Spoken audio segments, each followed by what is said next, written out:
Muscle strains, sprains, and fractures are one of the most common injuries athletes experience. In this video, I'm going to show you how you can avoid them and be injury-free.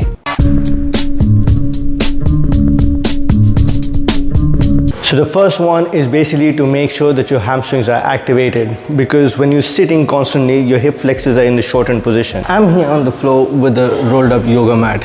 For this, you can use a small football or a soccer ball or even a yoga ball, and foam roller or a bolster if you're at home and you don't have any of these. I've taken this up, so I'm going to lie down. My heels are on the bench. I'm going to take the yoga mat. I'm going to just hold it between my knees. I'm not going to squeeze them. I'm going to slowly open up a little bit of my heels to get that internal rotation in the hip and slightly activate the adductors, and then I'm going to press into it while tucking my tailbone and clearing off the ground. And then you'll start feeling your hamstrings immediately when you do this. So neurologically, you're shutting off those hip flexors and activating your hamstrings. So you're telling your brain to fire up those hamstrings. So you're going to feel a lot more of these. I want you to hold it for, let's say, 10 seconds, and you can slightly be mindful and breathe. Don't try to muscle this. Don't try to push into the yoga mat or the ball, whatever you have. And then you'll feel a lot of your hamstring being activated. You can come down, do 2 sets of these or 3 sets, but don't try to extend the 10-second mark, because if you're doing it at the start of your program or any strength and conditioning, you don't want to overwork them or fatigue them. You should definitely try this out to make sure that you alleviate whatever poison sitting has been putting in your body, trying to activate those muscles again. Remember, it's not a lot about the muscles as much as it is telling your brain to shut off a certain part, because you're stuck in that pattern for so long and the brain senses it. And sometimes when you come straight out of it, you will feel weak in your hip flexors and your hamstrings, and because of that reason, you could start feeling your lower back as well. So do not stretch. Exercise is the best tool to do it. Try this out. Let's go on to the next one. Now, take a pause here. I think this is important to address. It bends my mind that about 89% of people who view our videos are not subscribers. Could I ask you for a favor? Please press the subscribe button right now. If you like this channel and the content I put out, the best and cheapest way to support us is by subscribing. This will motivate me to work even harder to bring out good content so that I can add a little bit of value to your life. Now let's get back to it. One of my favorite exercises, this is the hip cars. So controlled articular rotation. So what we're trying to do is we're trying to take the hip into in its entire range of motion and different movements. So what are the movements of the hip? Let's first figure out. So we'll start off from here, which is external rotation and adduction, adduction, and then we go into abduction, external rotation, internal rotation, flexion, and extension. So you're trying to take that hip into an entire range of motion. Your hips might not be as mobile as you think they are. So you're going to start over here. You're going to use the support. This is sort of cheating, but I'll tell you why we're doing it. So you're slightly away. You hold on to it. So you start from here. You bring it up in external rotation and you get into a flexion. You move outside, external rotation. Then you go into internal rotation. So you see how my body, my trunk is turning towards this side, is because I like that mobility in the hip. And I go into an internal rotation, extension, and then back. And then we do the circle one more time from the other end in reverse. So you go into extension, internal rotation, externally rotate, bring it down, and go. Really fires up all those muscles in your hips. So if you have IT band issues, if you have pain in the outside of your knee, you have piriformis issues, these things can be alleviated if you do hip cars on a regular basis. Your hip is a very mobile joint. So you have to turn that femur into that hip socket to make sure that all those muscles and those soft tissues get that blood and oxygen into it. Now to make it harder, try to stick to the wall and do it. I don't have something to hug, so it might be a weird angle. But this gets harder and harder. So I'll start with here again. Adduction, external rotation, flexion. Look at my and then the other way. I want you to try this exercise out and you'll really feel those hips loosening up over a period of time, which will help you run faster and also prevent those injuries in hamstrings in your quads, because remember, almost 17 different muscles, more than that apparently, are connected to your hip. So because that's the insertion point, and if you utilize and mobilize that hip, it will help you prevent those injuries over a long period of time. Another seated variation that you can do is also decently challenging. Let's have a look at that. All right, not at all good at this one. This one gets really challenging because of constant sitting. My hips are always tight. So we're in a 90-90 position. My trunk is upright. I'm gonna make sure that it stays as upright as possible. With the back leg, without moving much of my trunk, I'm going to bring it forward.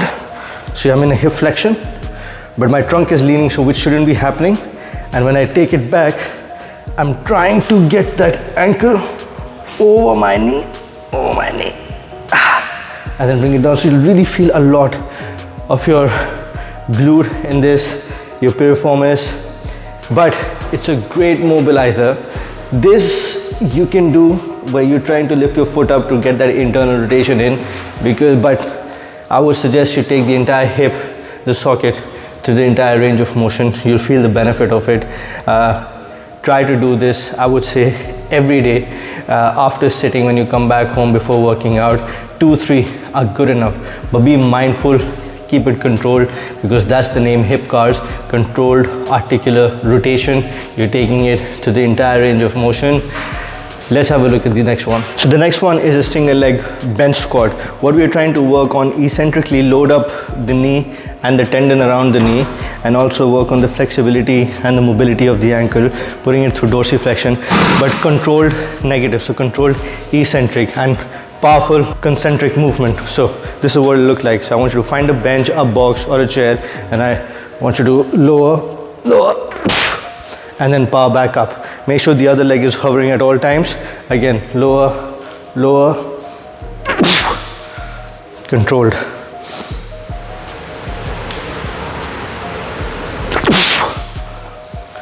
Over a period of time, you'll feel your knees get stronger in this. Your ankle will have the more capacity to dorsiflex. Again, training single leg is imperative if you want to be an athlete. You do have imbalances, no body is symmetrical. So you need to make sure that you can target different legs. Weaker leg, try to do 2 to 3 reps more. I would suggest as a starting point, you can always do 5 on each leg for 2 sets or 3 sets. The weaker one, try to do 2 more reps there. Make sure that you control it as much as possible. Do not just fall down. You need to make sure that your core is engaged at all times. And then once you fall down, you lose whatever tension you have built in that tendon on your knee and in that joint, and also work on your quad in the process. So do not just and then power up like that. That's a different thing. But what we're looking at is the controlled negative. All right, give this a try. It will help you in the long run. Let's move on to the next one. Now, the next one is an isometric lunge hold. Isometrics are a great way to build that strength and build that stability into that joint. Isometrics are proven and very effective in rehabilitation programs, as well as athletes in season to get that blood flow in that muscle into those joints as well as tendons, trying to hold time under tension. But the reason I've chosen the lunge is because you have the control over how much can you hover over the ground to make it harder for yourself. And again, single leg aspect more. So if you want, you can start off with weight. If you want to do it body weight, that's fine. We're not going to do this for 15-20 seconds. We're not going to torch those. So I would say 5 to 6 second holds is good for, let's say, 4 sets on each leg. So I've got here, and keep that trunk upright. You'll feel the load on those quads. Great way to make sure that you can stabilize and prevent those injuries, because isometrics are great modality and tool for you to avoid injuries. Keep those, don't try to lean forward, keep it upright.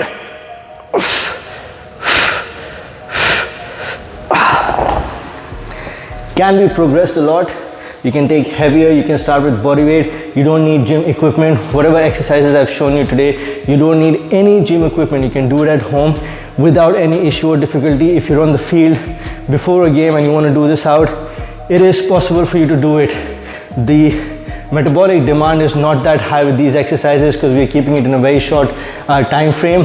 You're not going to tire out these muscles. Give it a try, make your joints healthy, and let's move on to the last one. Do you do the monster walks to make sure that you can fire up those glute medius?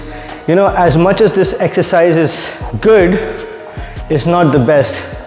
The next one, great substitute for this exercise, because what this exercise does is it fatigues your glute medius, it contracts it, but it doesn't create any space in your hip. And your hip, like I said, is a very mobile joint. So I'm going to give you an exercise where you can create that, get into that hinge, the more athletic position, and also create that hip, the space in that hip for you to derive a lot more advantage out of. So now I'm against a wall, so I'm going to go into a kickstand position, so I can put my, I'll start with this angle so you can see it. My other foot is on the wall like this, kickstand. I have some space between the wall and my butt. I have a weight in my other hand. If you want, we can ditch the weight to start off with. I'm going to twist on this side, so the opposite side your leg is out. You're going to twist it, and you're going to come forward, hinge, and try to make sure that your weight is in the first third of your leg, so in the ball of your feet and in the middle. Don't try to put more weight on the heel. So I want you to imagine you're going for the mid of your foot and then come back. Slight bend in the knee, hinge, and come back. This is going to push out on that hip and create more space in it, whereas those monster walks are contracting the muscle right there and making it harder for things to move around. This will help your femur to glide better into that hip socket. So twisting is important. You twist and you push. You'll start feeling a much better burn and activation in the glute with this exercise. Now you can always make it slightly more challenging by adding more resistance to it. So again, I'm focusing on the twist.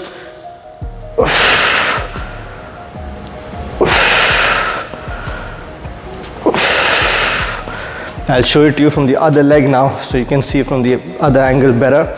Again, twisting. Make sure that the weight is in the first third of the foot. Really working on that glute and that hip. Keep it as controlled as possible. I did rep out a few slightly at a faster pace, but do them. Again, when you're on the field, you can find a wall, a fence, and you can do it to just warm up, dish that band. It will fatigue your muscle a lot more because glute medius, the posterior and anterior face, is not the largest muscles in the body as compared to the glute max, which is the biggest. So that's why train strategically, do these exercises, and you will be injury free or reduce your chances of injuries by a lot when you do. These are great exercises to have and regularly do in your program. This is a great, I would say you can make an entire workout out of these on a regular basis. On your recovery day, you can do them. You will really feel the benefits of it. If you want, you can take one or each exercise, put it on a separate day. Doesn't matter. You can do it as a warm-up. Technically, a majority of these exercises, I would recommend that you do it as warm-ups because they will help you do better on the field, and especially in the gym as well, in the weight room. The aim is to be injury free for as long as possible. Keep that in mind, reduce your chances of it, because when you're growing older, you want to make sure that you can move around better, you can recover better, make sure you don't neglect your nutrition. As always, if you haven't taken the advantage and taken a macronutrient guide, comment guide in the comments below. You'll get a free macronutrient guide for you. Sign up for our 90-day Beast program with video tutorials so that we can help you become a better athlete and look better as well. And as always, if you have missed out on our last video where we actually talk about how you can increase your vertical jump, don't forget to check this out.